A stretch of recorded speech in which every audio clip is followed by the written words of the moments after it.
बहुत जोर से भूख लगी है। क्या आज भी हमें भूखा सोना पड़ेगा? हाँ माँ, मेरे पेट में बहुत दर्द हो रहा है। मेरे प्यारे बच्चों, तुम रोना बंद करो। तुम्हारी ये हालत मुझसे देखी नहीं जाती। मैं तुम्हारी माँ हूँ और माँ अपने बच्चों को कभी भूखा नहीं रहने देगी, चाहे इसके लिए मुझे अपने प्राणों की बाजी क्यों ना लगानी पड़े। मैं अभी जाती हूँ। इस पूरे सूखे जंगल का कोना कोना छान मारूंगी और कहीं न कहीं से तुम्हारे लिए एक एक दाना जरूर लाऊंगी। तुम दोनों यहाँ सुरक्षित रहना और हिम्मत बनाए रखना। ईश्वर हमारी मदद जरूर करेंगे, मुझे उन पर पूरा भरोसा है।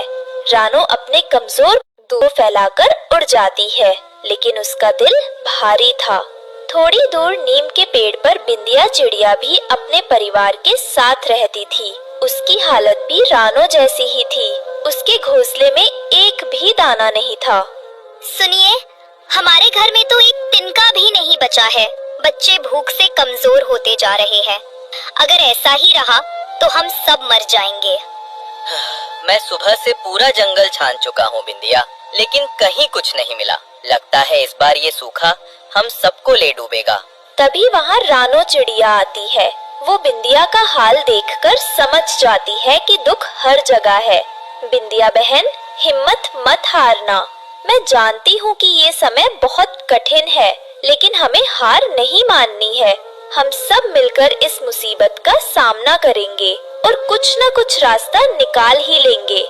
हमें अपने बच्चों के लिए मजबूत बने रहना होगा। दूसरी तरफ चालाक कालू कौवा और उसकी पत्नी गोरी कवि एक बरगद के पेड़ पर बैठे थे। उनके पास थोड़ा जमा किया हुआ भोजन था, लेकिन उनकी लालच खत्म नहीं हो रही थी। गोरी, मैंने सुना है कि काली घाटी की गुफा में एक जादुई सोना बुल है। कहते हैं जो उसे छू लेगा उसके पास अनाज के ढेर लग जाएंगे।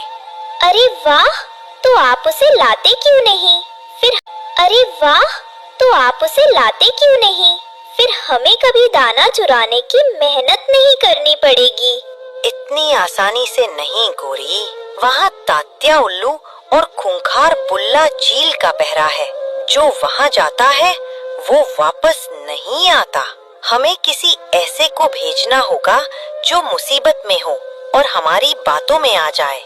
वो रानो चिड़िया, वो अपने बच्चों के लिए कुछ भी कर सकती है। उसे ही फंसाते हैं। रानो नदी के किनारे हताश बैठी थी। कालू कौवा वहाँ पहुँचता है और बहुत सहानुभूति दिखाने का नाटक करता है। रानो बहन, तुम इतनी परेशान क्यों लग रही हो? क्या बच्चों को खाना नहीं मिला? नहीं कालू भैया, पूरा जंगल सूख गया है। मेरे बच्चे भूख से मर रहे हैं। मैं सुबह से उठ रही हूँ, लेकिन मुझे कहीं भी एक छोटा सा दाना भी नहीं मिला। मेरे कलेजे में दर्द हो रहा है। मैं उन्हें और भूखा नहीं देख सकती। देखो रानो, मैं तुम्हारी मदद करना चाहता हूँ। काली घाटी की गुफा में एक जादुई सोना बुल है।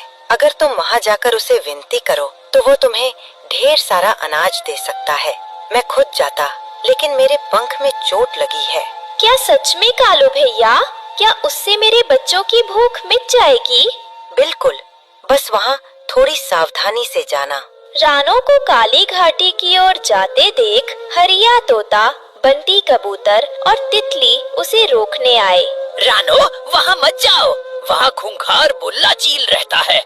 कालू तुम्हें फंसा रहा है। मैं खतरा जानती हूँ, लेकिन मेरे बच्चे भूखे मर रहे हैं। मुझे कोशिश करनी ही होगी। रानो की ममता देखकर तितली बोली, चिंता मत करो, हम भी तुम्हारी मदद के लिए पीछे पीछे आएंगे। रानो डरावनी काली घाटी की गुफा के दरवाजे पर पहुँचती है। गुफा के द्वार पर बूढ़ा और जादुई तात्या उल्लू बैठा था। उसकी आंखें अंगारों की तरह चमक रही थीं। ठहरो छोटी चिड़िया, तुम यहाँ अपनी मौत को दावत देने आई हो? तात्या बाबा, मुझे कोई खजाना नहीं चाहिए। मैं बस एक माँ हूँ। मेरे बच्चे भूखे हैं। सुना है अंदर जादुई सोना बुल है जो अनाज देता है। कृपया मुझे जाने दीजिए। अंदर जाने की अनुमति उसे ही मिलती है जिसका मन साफ हो और जो लालच से मुक्त हो। लेकिन याद रखना, अंदर बुल्ला चील है। अगर तुम बच पाई तो किस्मत तुम्हारी। जाओ। रानो गुफा के अंदर जाती है। वहाँ एक सुनहरे रंग का सांड का पुतला खड़ा था जो सोने की तरह चमक रहा था। तभी ऊपर से बुल्ला चील झपट्टा मारता है। आज तो दावत होगी। बहुत दिनों बाद कोई शिकार खुद चल कर आया है। ये जादुई बुल मेरा है। बुल्ला जी, मुझे मत मारिए। मुझे ये सोना नहीं चाहिए। मुझे सिर्फ अपने बच्चों के लिए थोड़ा सा भोजन चाहिए। आप दया कीजिए। दया? चील की डिक्शनरी में दया शब्द नहीं होता। तभी पीछे से कालू कौवा और गोरी कौवी भी चुपके से वहाँ आ जाते हैं। रानो को फंसाकर वे खुद सोना बुल चुराना चाहते थे। जल्दी करो जी, इससे पहले कि कोई देख ले। कालू ने जैसे ही बुल को छुआ, वो भयानक राक्षस बनकर जाग उठा। मेरी नींद किसने तोड़ी? तुम मेरे सोने के लिए आए हो? नहीं, ये सब रानो ने किया है। हम तो उसे रोकने आए थे। जादुई बुल कालू का झूठ समझ गया और जोर से दहाड़ा। बुल के गुस्से से गुफा टूटने लगी। कालू, गोरी और बुल्ला डरकर भाग निकले, लेकिन रानो ने देखा कि कीकी और तितली पत्थर के नीचे फंस गए हैं। नहीं, मैं इन्हें छोड़कर नहीं जा सकती। रानो ने अपनी जान की परवाह किए बिना बच्चों को अपने पंखों में छिपा लिया। मुझे मार दो, पर इन मासूम बच्चों को छोड़ दो।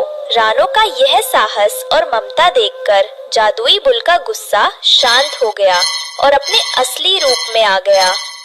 नन्ही चिड़िया, तुम्हारे त्याग ने मेरा श्राप तोड़ दिया।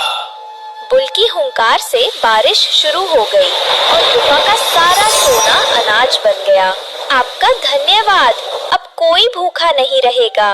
कालू और चील डरकर भाग गए। रानो ने खुशी खुशी सब में अनाज बांटा और जंगल फिर से हरा भरा हो गया। इस कहानी से हमें सीख मिलती है कि लालच का अंत बुरा होता है, लेकिन सच्चा त्याग और ममता बड़ी से बड़ी मुसीबत को भी हरा सकती